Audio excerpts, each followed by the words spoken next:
Sopeng dijuluki Kota Kalong. Hal ini jelas merujuk pada sebuah keunikan di Kabupaten Sopeng, di mana di pusat kotanya terdapat ribuan kelelawar yang bergelantungan di atas pohon secara bebas sepanjang hari.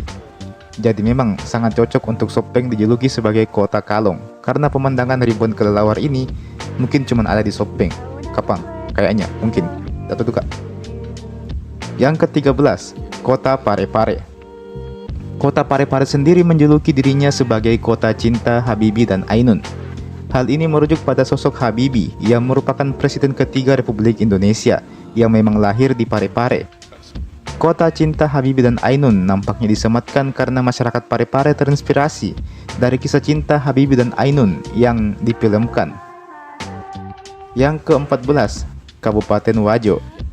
Kabupaten Wajo sendiri mendapat dua julukan. Yang pertama adalah Kota Sutra, dan yang kedua adalah Bumi La Madu Keleng.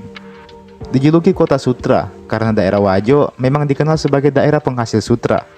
Hasil sutra ini telah banyak dijadikan sebagai pakaian, kain, berbagai kerajinan, dan semuanya itu menjadi ciri khas dari Kabupaten Wajo. Sedangkan julukan Bumi La Madu Keleng merujuk pada seorang pahlawan nasional dari Wajo, yakni La Madu Keleng, yang berjasa melawan penjajah pada masanya.